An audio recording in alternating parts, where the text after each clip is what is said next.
अपने मैया जी के हरवा सजाए, अपने मैया जी के झुमका सजाए, हरवा सजाए हाँ हो झुमका सजाए।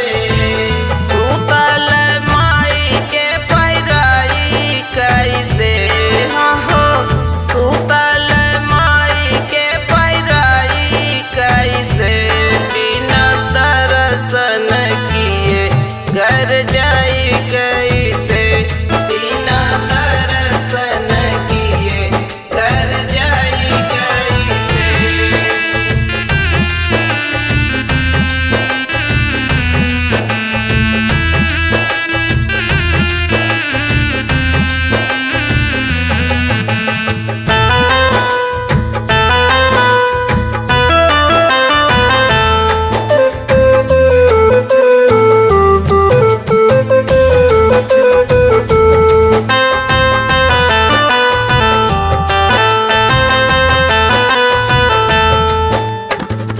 अपने मैया जी के चुनरी सजाए, अपने मैया जी के पियरी सजाए, चुनरी सजाए हाँ हो पियरी सजाए।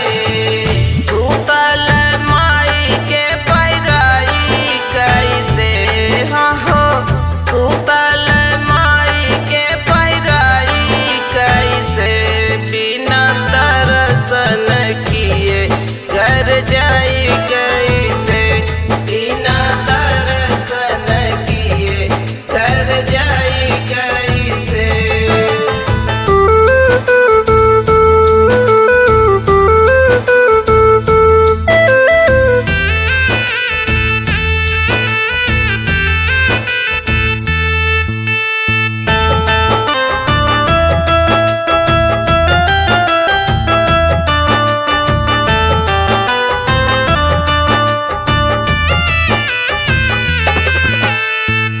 अपने मैया जी के चूड़िया सजाए, अपने मैया जी के मेहंदी सजाए, चूड़िया सजाए हाँ हो मेहंदी सजाए।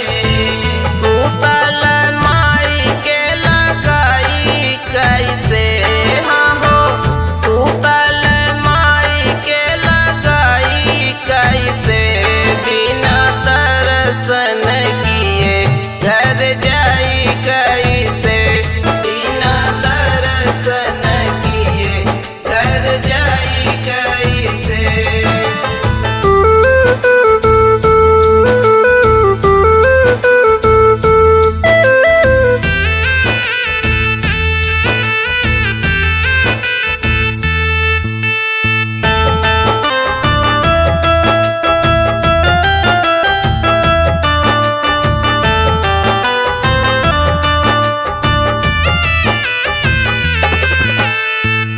अपने